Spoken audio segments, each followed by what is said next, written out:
坐牢才是香港年轻人唯一的出路。在这里住宿免费，1个月差不多能省1万呢。所以我跟年轻人说呢，存首付买楼，存。这番话听起来很心酸，但确实道破了香港年轻人的生存困境。就连刚出狱的犯人都发现还是监狱里舒服，又跑了回来。不过，身为廉政公署首席调查主任的古仔，他进监狱可不是为了逃避生活，而是来查案的。起因是3年前，有个名叫曹媛媛的富二代，为了开发房地产，意图违法强拆一位老伯的菜园。老伯见状拼死抵抗，挡在车前，而心狠手辣的曹媛媛却下令让手下撵了过去。老伯瞬间丧命车底，这一幕正好被孙女小娜看见。小娜一纸诉状将曹媛媛告上法庭，但是因为具有超能力，曹媛媛买通手下一群人替她顶罪，最终她只判了6年。到了狱中，曹媛媛还不死心，经过一番上下打点，又获得了减刑机会，6年刑期变成了3年。眼看着时间一晃而过，曹媛媛即将出狱。在此之前，他指使手下找到小娜，威胁到出狱后一定要小娜好看。他说要亲自谢谢你。小娜无权无势，深知自己不是曹媛媛的对手，于是他想到了廉政公署主任古仔。他将事情原委一一告知，并表示自己怀疑曹媛媛在狱中一再减刑，是因为贿赂了惩教署的警务人员。联署一直以来严打警员贪污，小娜的这番话引起了古仔的关注。但当他调查了惩教署所有公职人员的银行账户后，却没有发现任何异常，这说明事情比想象中复杂。为了查明真相，古仔决定亲自进一趟监狱。从来没有纪律部队的同事以囚犯的身份到监狱办案，可是树大有枯枝，希望你们能帮我清除害群之马。得到惩教署长官的许可后，古仔当晚便在香港街头狂飙，引起交警的注意。随后他又灌下1瓶烈酒，制造出酒驾的假象。就这样，古仔因危险驾驶罪被判入狱3个月，正式开启了他的卧底计划。这里的规矩最重要是要听话，明白吗？ Yes sir。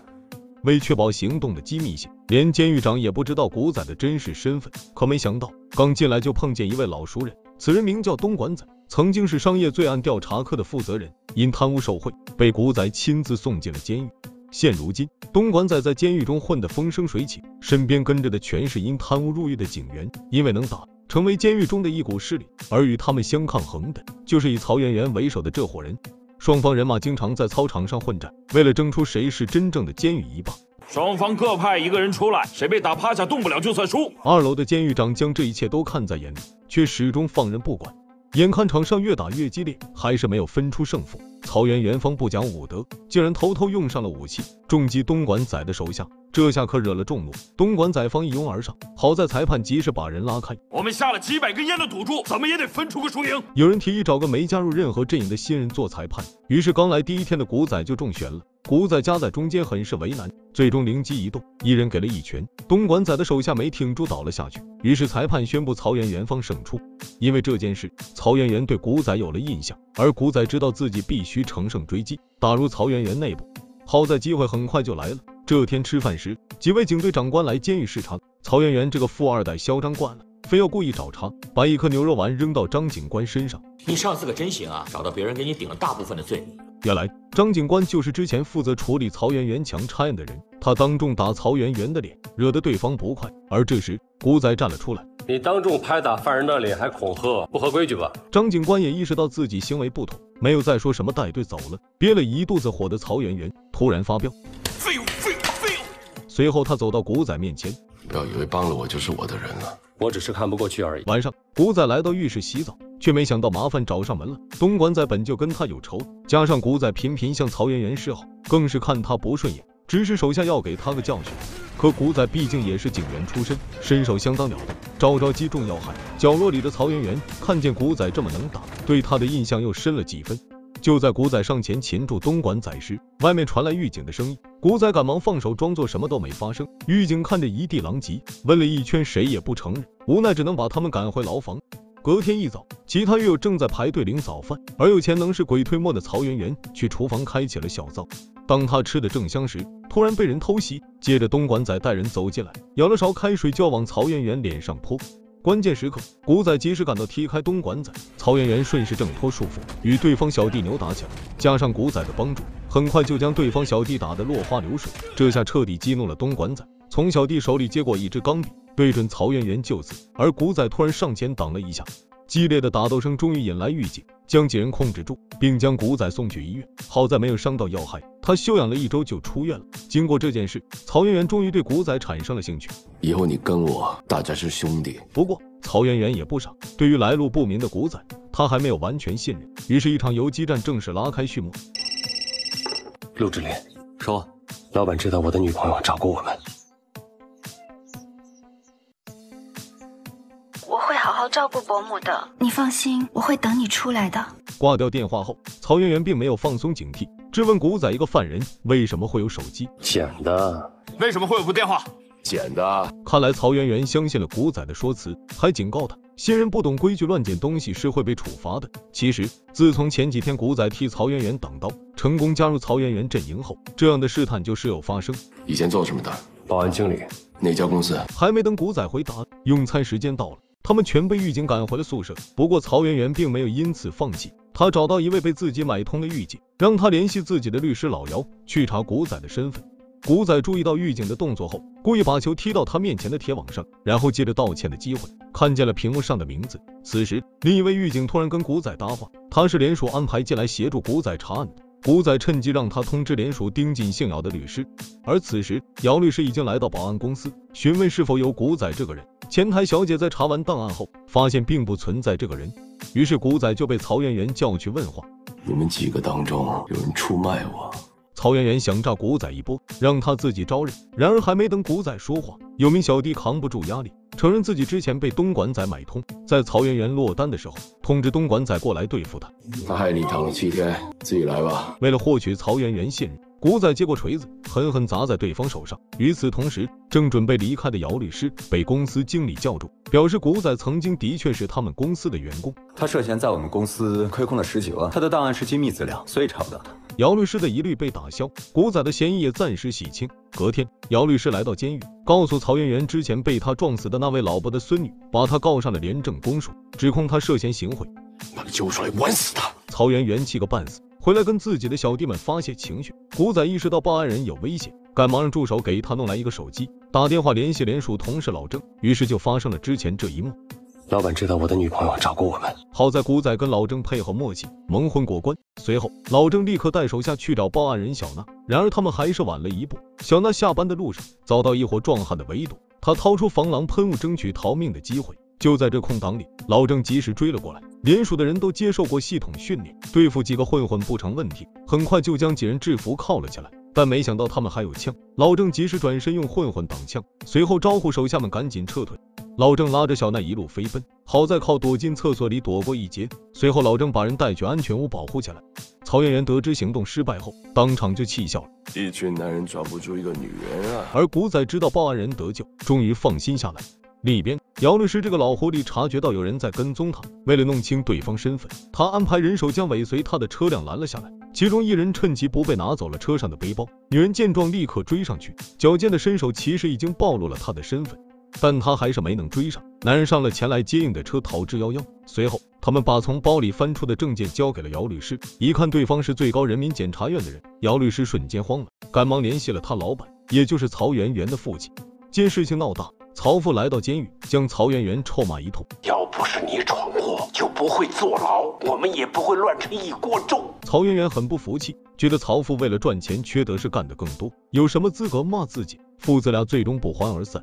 而廉政公署这边，之前暴露身份的2位检察官找到他们，提供了一些线索。原来曹父是一位贪官的白手套，专门帮贪官洗黑钱，但是一直缺少关键性证据起诉他。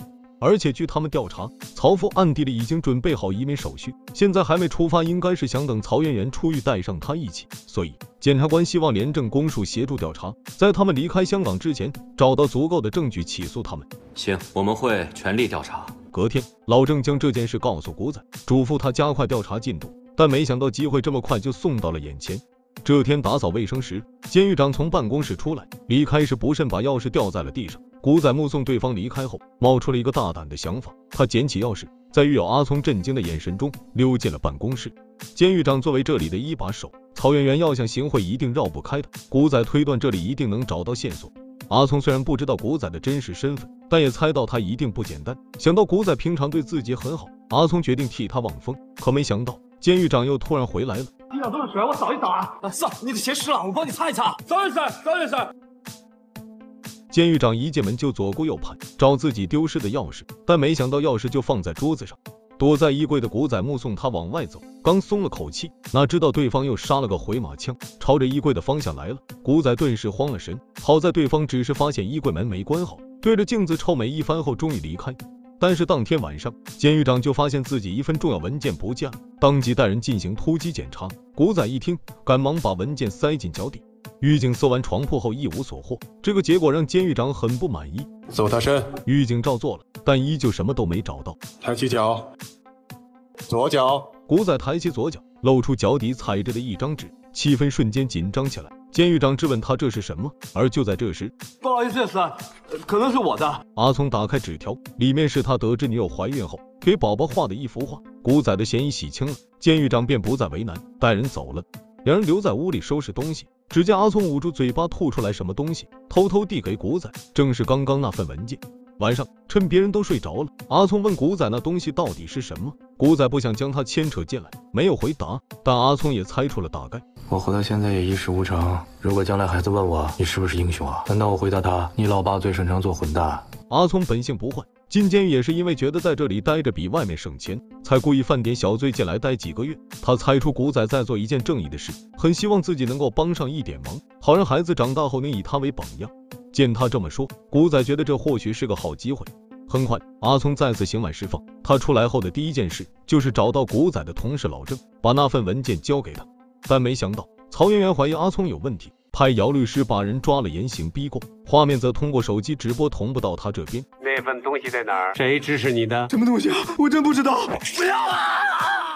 阿聪很有骨气，始终什么也不敢说，而古仔看着兄弟因自己而饱受折磨，心里很不是滋味。可当着曹媛媛的面，他只能强迫自己笑出来。阿聪最终重伤住院，而连署根据他带出来的文件，终于弄清楚曹媛媛父子俩行贿的套路。曹父利用自己成立的慈善助学基金，帮助受贿官员的子女上名校，这些学校一个月的学费就是1-2万，曹父一资助就是6年，少说也要100万。所以说慈善基金是用来行贿的，够证据抓他们了。但老郑表示，曹媛媛是曹父的私生子，两人从未对外公布过父子关系，基金会的运作曹媛媛可以推得一干二净，所以要想抓人还需要更确凿的证据。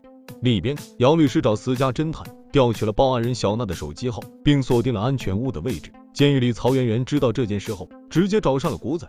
此时古仔还有2天就要刑满释放，曹媛媛表示给他安排好了后路，刚去加拿大，保你一生富贵。但这种好事不是随随便便就能有的。曹媛媛把姚律师查到的地址交给古仔，那个女的就在这里，出去把我搞定的。谢谢了。而直到古仔出狱，唯一知道真相的东莞仔才终于把古仔是警察的事情告诉曹媛媛。是他抓我进来的，不用谢我。曹媛媛听完后气急败坏，找到监狱长，花3000万买了一个提前假释的机会。所以当古仔匆匆赶到安全屋转移报案人时，就碰上了早已等候多时的曹媛媛。知不知道我有多恨这个女人？面对这个把自己送进监狱的女人，曹媛媛恨不得将她碎尸万段。我们已经有了你在监狱行贿的证据，知道你会提前1天。原来连署早有准备，提前埋伏好的警察冲了出来。曹媛媛带来的保镖明显不是警方的对手，抵挡了几个回合后，警方的增援赶到，迅速解决掉几个小喽啰。曹媛媛见状冲进房间，抓住女人死死掐住她的脖子。就在她快要得手时，古仔冲过来撞开了她，两人顿时扭打在一起。曹媛媛以牙还牙，用力把古仔撞出门外，并开枪逼退想上前的警察，随后将门反锁，抓着女人来到天台。这里停了辆直升飞机，是来接曹媛媛的，但上去后才发现廉政公署的老郑也混了上来。曹媛媛有人质在手，威胁老郑滚蛋。随后飞机顺利起飞，心有不甘的老郑用力一跳，抓住栏杆爬上去。他扑倒曹媛媛，试图躲枪，两人的动作带动着飞机也东倒西歪，直到混乱中手枪走火，击中了驾驶员和操纵台。飞机发出警报声，开始不受控制的下坠。老郑意识到现在只能跳海，好在古仔乘坐快艇及时赶到，将他们从海里捞了出来。曹媛媛这下无路可逃，只能认命伏法。电影的最后，曹媛媛的父母在准备出国之前被廉政公署带走调查，监狱里所有涉嫌受贿的官员也被带走。这时东莞仔突然问起古仔的下落，你跟他说我不记仇，但记性好。